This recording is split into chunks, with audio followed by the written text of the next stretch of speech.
안녕하세요 여러분, 제니입니다. 제가 한국에서만 공부를 한 사람이잖아요. 그동안은 너무 제 영어에 insecure 했어요. 약간 컴플렉스처럼 느꼈어요. 왜냐면 제가 생각하는 기준은 여기가 있는데 내 영어는 아직도 여긴 거예요. 내 기준에 따르면. 그래서 이게 아니니까 난 지금 하면 안 된다. 약간 이런 생각을 많이 갖고 있었는데 지금 제 영어를 원하시는 분들도 많이 계실 것 같더라고요. 왜냐면 약간 한국에서 공부를 하는데 아직 이제 외국 컨텐츠를 볼 레벨이 아닐 수도 있고 아니면 외국 감성이 잘 안 맞을 수도 있고 한국어 자막이 없어서 답답하실 수도 있고 아니면 너무 빨라서 얘네 거를 보기가 싫을 수도 있잖아요. 저 그런 거 가끔 있거든요. 그래서 한국인들을 위한 영어 팟캐스트를 한번 만들어보자 라는 생각을 항상 갖고 있었는데 이게 도움이 좀 된다면 좋지 않을까 싶습니다. 그래서 오늘은 뭘 하냐? 제가 얼마 전에 인스타에 밈을 올렸어요. 근데 거기에 이제 질문 주신 거를 한번 답해보면서 박차를 한번 가해보려고 합니다. So let's get started. 간단한 것부터 가볼게요. 자, 두쫀쿠 먹어보셨어요? 요거를 되게 여러 명이 물어봐 주셨는데 Yes, I have tried it, but don't get offended. I'm not offending anyone. I'm just sharing my own opinion. I didn't really like it. So my sister is actually crazy about this. I don't know if she still is, but she was back then when it just started. And one day she gave me this whole 쫀득 cookie to me, like this whole thing. It cost 7,000 won. Like, that's so overpriced. But she gave me this, and I'm like, oh, such a sweet girl. We don't really say that to each other, but yeah, she's a sweet girl. And then I gave it a bite. It was interesting, but even before I ate it all, I instantly know that I wouldn't really like this because, first of all, I am not a fan of chocolate. Yes, I mean, I like sweet things, but I like caramel sweet more than chocolate sweet. I know that Dubai 쫀득 cookie only has a little bit of chocolate, like a powder on the outside, but still it has chocolate. And then second of all, I hate pistachio. It's not like I'm allergic to it, but I just don't like the taste. I just don't get it. Sorry. And yeah, it's the combination of those two. Maybe I should try one more time, like my friends have told me that, oh, I didn't like it either at first, but I ended up liking it and I ended up making it by myself too. I'm like, really? Okay, I might give it another try, but not anytime soon. So I have tried it. 무슨 노래 들어요? It's too bad that I'm filming this with my phone. But these days, oh my god, these days I don't really listen to any music, do I? I might as well just share what I like the most, which is YOASOBI's 밤에 달리다. Oh my god. This, guys, if you guys love the arcade vibe songs, this is it. This is something that you're looking for. I've listened to this more than 1,000 times, more than like 1,500 times, I bet. And actually, the thing that you see over there, that's my piano and that's my headphone, which means I can play my piano at night, in the middle of the night. And one of my hobbies is to just listen to the songs and then play them by ear. And this song is so fun to play because it has like I don't even know how to say it in Korean. 이렇게 막 오르락내리락 하는 이런 거 이렇게 손을 기겨 부리는 이런 거 너무 재밌어요. The melody and the chord and everything is like so good. Oh my god, guys, you guys should listen to it. 팟캐스트 들을 만한 거 추천해 주세요. Okay, so these days I actually have stopped listening to podcasts for a long time, but from like last year, at the end of last year, I started listening to this desperately devoted podcast. This is actually, oh my god, you guys know that I'm such a big fan of Desperate Housewives. I've been watching that show for 8 years straight. I still watch them sometimes. And two of the characters from the show, Susan and Julie, and Susan's actor is Terry Hatcher, and Terry Hatcher's actual daughter, like 3 of them, made this podcast called Desperately Devoted, and they're just like going over some of the episodes, and sometimes they invite the guests, which are the stars who showed up in that show, and then they talk about the show, the BTS, and every other story that's related to that show, and sometimes maybe the actor's personal life, like what they feel about some scenes, like stuff like that. It's so entertaining to listen to it, and then it's so nostalgic because the first season was out in 2004. It has been more than 20 years now.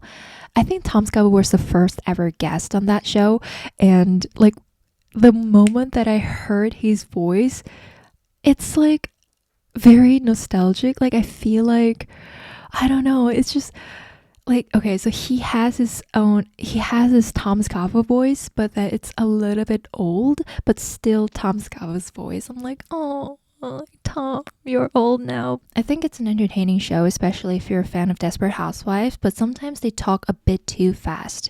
I mean, the iOS podcast would provide the transcript along with the audio. I think majority of the podcast will now has a transcript function or whatever feature, whatever. But even with the transcript, sometimes it feels a bit too fast. And then because the guests are mostly just invited through Zoom, I guess, the audio quality can be sometimes bad.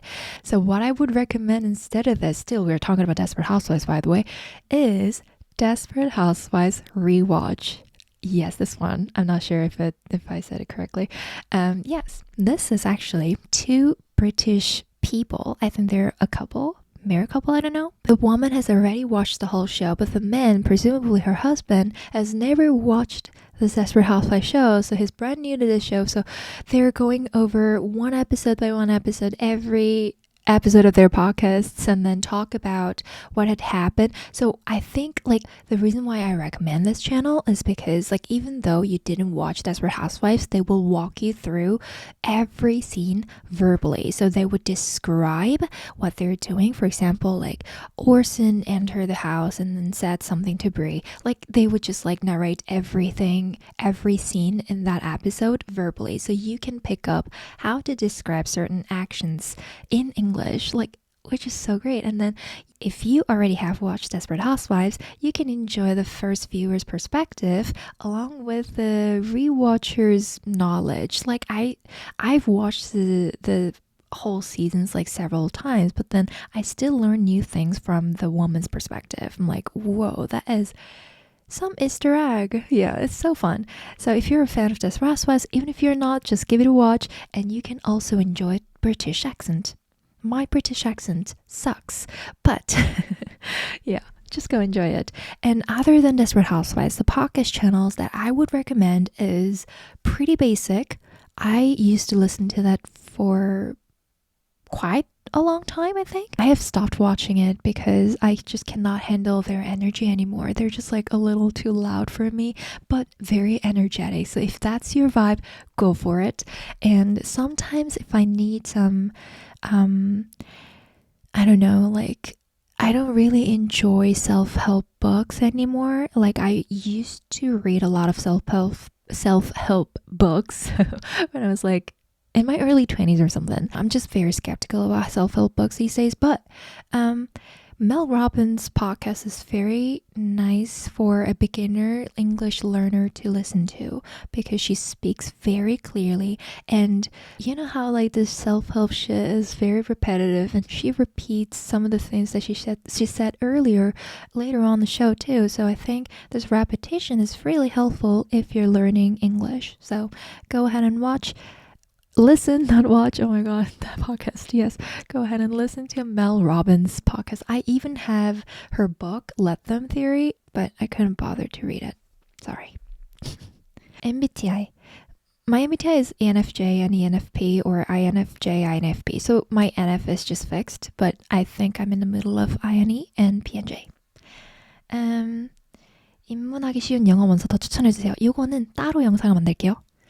그리고 영어 공부 관련 유튜버 추천. 저 요새 유튜브를 안 봐요. Says a YouTuber. Oh my god, what a thing to say. 근데 제가 진짜 요새 like I'm just like so into, I think I've already talked about this in Alex's podcast, and today actually I filmed another podcast with him and I talked about Hollow Knight, this game that I've started like a few months ago, like a lot in his podcast. I feel kind of sorry. But I just couldn't help it because that's something that I'm really, really into these days. I mean, like, I'm not as into it as I was when I just started playing it. I don't play the game anymore. I just like do everything else that I could do than playing games, because you waste so much time and energy on that game if you start playing it. So like right now, I have my Nintendo. Oopsie. I have several games. But I think the order of the game has reset. I don't know why. But here we go. The Hollow Knight in this game. Oh my god. I love it so much. And you know how much I love this show? I'm in my own room so I can show you this. This is my diary. I got it from Starbucks this year. I bought the sticker and I clipped it and I attached it on the cover so that I can see these beautiful characters a little more. And even here, I don't want to show what's on my diary, but here I have Hornet on the corner and sometimes I draw it. Yeah. Actually, what I was going to say is that I don't really watch any videos on YouTube other than Hollow Knight playthrough or Hollow Knight Silksong playthrough, speedrun. I do want to recommend YouTube channels, so I'm going to try to make a separate video of me recommending YouTube channel because I am 100% sure there were a lot of YouTube channels that I got a lot of help from in terms of English speaking, but right now, what I want to say to you is that instead of waiting for me to recommend you to YouTube channels, go ahead and explore what you are interested in. You know what I mean? So if you're a fan of Hollow Knight or if you're a fan of Animal Crossing, just search whatever it is. Just search Hollow Knight. So just search Hollow Knight on YouTube and there will be a lot of videos that will pop up. And I am mainly watching Papa Zoo's channel for Hollow Knight playthrough because he's like so cute. I mean, like, he's so relatable. When he does well, he's just like, oh, I'm him, I'm so good. But then when he fails, when he dies, and he goes like, oh my god, this game sucks, and it's so relatable. And I love that he's like good at playing games, but he's not as good as like the other god gamers who is like out of reach. He's really good, but he also takes as long a time as I do to beat these boss, and it's very relatable. So he's actually very small, but I love his videos. Like, that's how you find your niche, guys. So go ahead, even if they have only a few hundred subscribers, they might have really like gold content. They talk about something that aligns with your interests, and that is something that you need to start watching. But I will try to make a video. I promise. 요즘 빠진 드라마나 OTT 시리즈가 있나요? Oh, just yesterday I started watching this show called BoJack Horseman on Netflix. It's an American show, but I cannot even say that I like this show yet because I only watched 2 episodes, and during the second episode I kind of fell asleep because I was so tired from the food coma, blah blah blah. But yeah, I don't really know what it is about. But I think it's pretty funny. I heard that this is a lot darker than it looks like. So the main character, BoJack Horseman, is actually a horse, which is funny. And he used to be a really famous, popular star from this sitcom called Horsing Around. Yeah, and then, you know, this kind of person who used to be really famous, but nothing now. So BoJack Horseman is nothing now type of person. Yeah, it's pretty dark. But fun enough. Yeah, I gotta keep watching to see if I really like it or not, but so far 2 episodes in, so good. Other than BoJack Horseman, I'm watching a lot of like British shows these days. For example, the IT Crowd, the In-Betweeners, the Taskmasters. Oh my god, the In-Betweeners. If you know what the show is about, I think you're gonna judge me because it's very crude, but it's fun. These are the old British shows, like from the early 2000s still. I think my vibe is like early 2000s. Desperate Housewives and the IT Crowd. Oh my god, the IT Crowd. I love this show so much. If you're into comedy type of show, this is the show for you. I highly recommend this. It's set in an IT department of a big company where like tech guys are like socially awkward and they're kind of like disconnected from the normal life. But then, you know, everything they do is like so funny and hilarious, and all of the humors here are actually like exaggerated and awkward and absurd and kind of like cringe. So if you're into this kind of stuff, you can actually find it on YouTube. They're all out. I think they're all out for free. They're only like 30 minutes long for each episode, and they don't really have many seasons. I heard that British shows have less seasons and less episodes than American TV shows, if I'm not wrong. 영어 관련해서도 질문을 좀 주셨는데요. 첫 번째, 열심히 영어 하시는 게 멋져요. 어떻게 하면 동기를 계속 유지할 수 있을까요? I think the way that I do is to train the algorithm on these social media platforms like Instagram, YouTube, or whatever that is around my interests. So I actually talked about this with Alex today while we were filming the second video, so stay tuned for that. I showed him that my Instagram algorithm is just full of the books, and on YouTube it's just Hollow Knight. It must have been a bit different before because I was into a different game, Animal Crossing, for example. When I was into that game, my whole YouTube was just about that. So the only thing that could be uncomfortable to you is to search everything in English and then set your algorithm, train your algorithm to recommend these videos that are aligned with your interests. So you know how algorithm is considered as a problem in terms of like keeping people biased. So let's say you search A on YouTube. The next thing you know is that the algorithm just shows you whatever videos that are related to only A, and it can make you biased. And let's just use that feature to our advantage. There must be something that you're interested in. If you like 두바이전도 cookie, that's where you start. Instead of just watching Korean people reviewing 두바이전도 cookie, just go on YouTube and then search Dubai chewy cookie, whatever. I know that this is a Korean thing, but who knows, it might have gone viral in other countries already, and then they might talk about like, oh, Korea is currently crazy about this to buy like this small but expensive overpriced jeondu cookie. Let's go see what the hype around is about by ourselves. Like, yes. And then if you watch one or two videos and you already know many things about Dubai jeondu cookie, what it's made of, and what it tastes like and stuff like that, you can actually learn a lot of phrases that can describe that in English. And if you keep on watching those videos related to Dubai jeondu cookie one after another and another, the algorithm is trained that way. That's how you start setting your algorithm to your advantage. 단어는 단어집으로 따로 외우신 건가요? 아니면 미드만 보고 익히신 건가요? 단어가 가장 고민이네요. Never ever, don't even think of buying a 단어장 if you want to improve your speaking skills. I mean, usually I am very careful in sharing my own study method because this is for me. It could be different to others. But this one for sure, I wouldn't recommend you to buy 단어장 because first of all, 단어장 is not fun. It's not fun. And secondly, even if you know what this word means, you cannot think right away that this can be used in this situation and that situation and that situation. Like one word can be used in so many different contexts. Like it's so much more efficient to learn it from the context than go the other way around.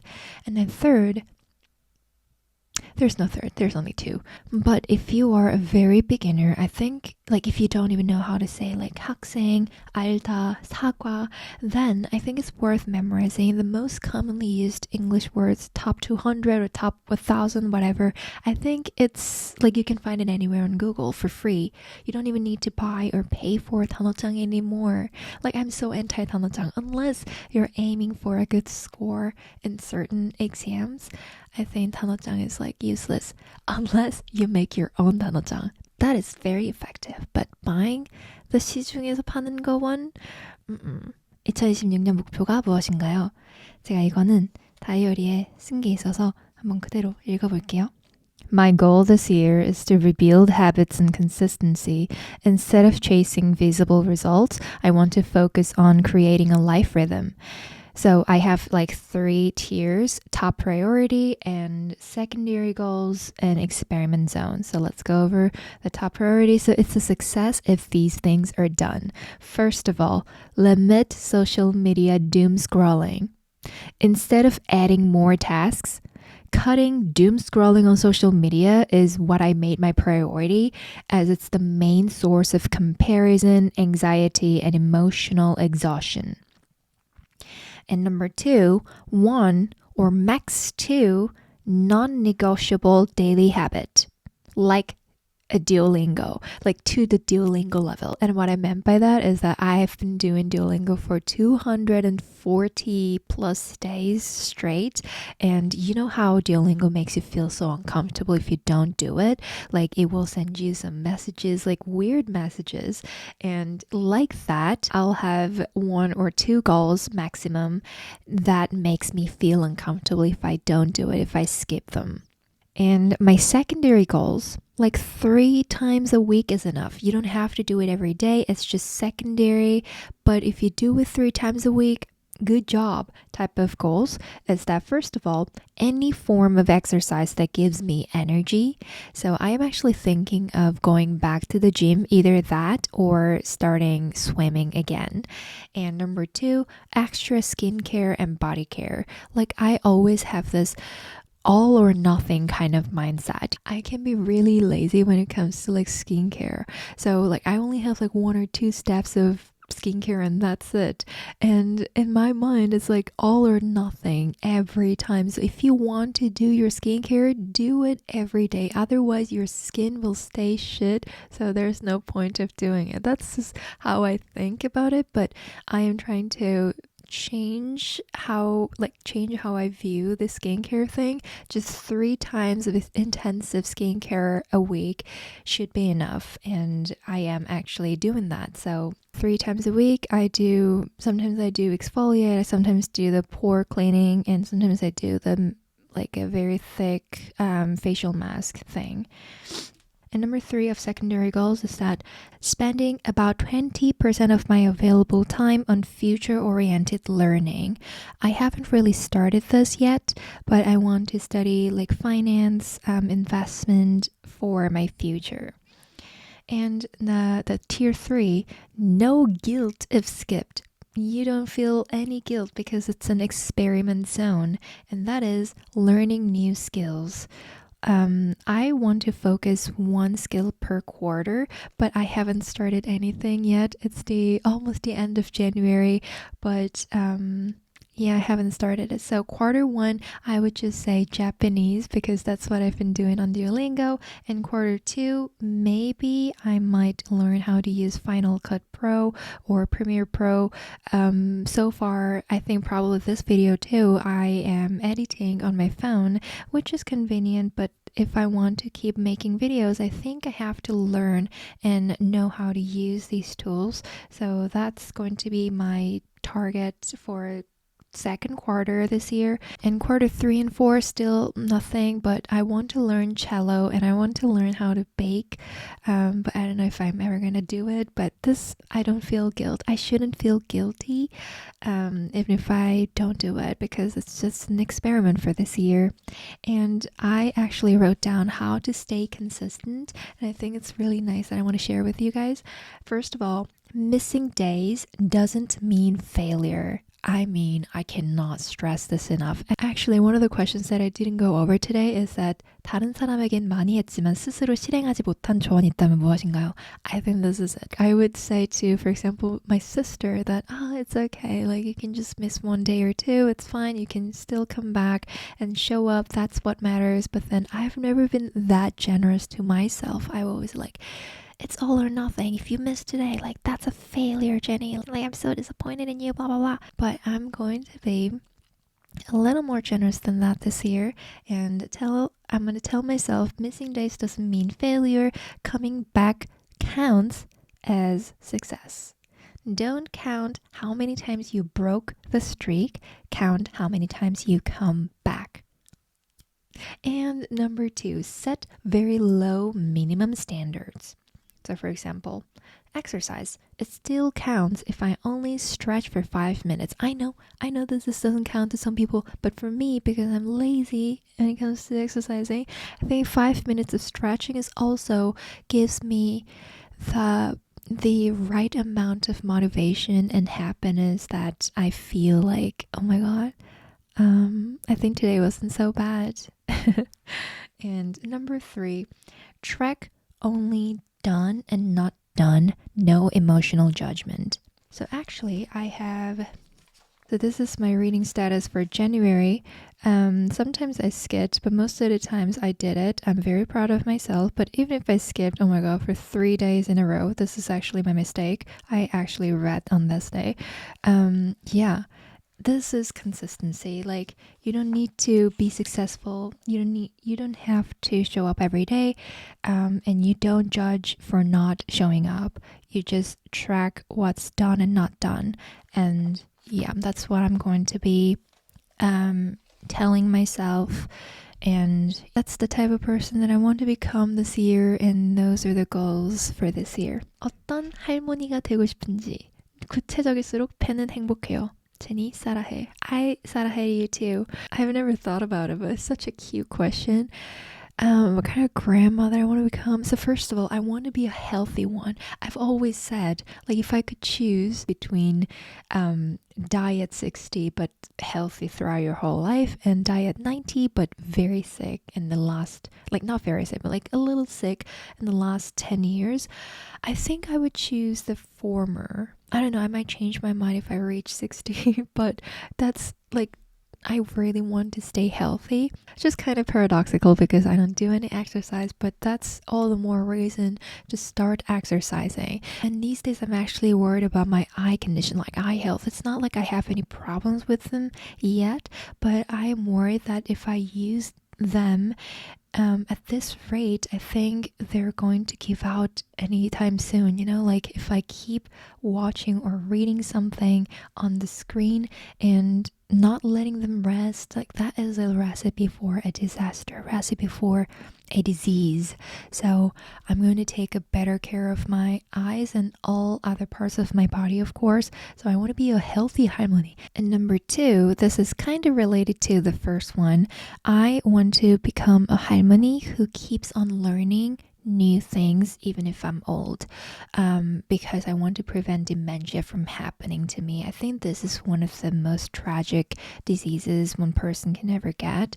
I know that this is genetic, but as far as I know, it doesn't run in my family, luckily. So I want to prevent it from happening. I think it's so tragic to lose all of your memories just because you're old. It's also a very sad thing for the rest of the family too. So yeah, and then learning new things, learning especially new languages can prevent dementia a lot. So I want to keep on learning new things. And the last one, number 3, I want to become a 착한 귀여운 할머니. So especially like on public transportations, for example, I think there are 2 types of elderlies. First group, very gentle, very nice, very kind. Like they are kind-hearted. When young people give their seats to them, they are nice enough to ask them for carrying their stuff and say thank you all the time. Not loud. They don't talk loudly.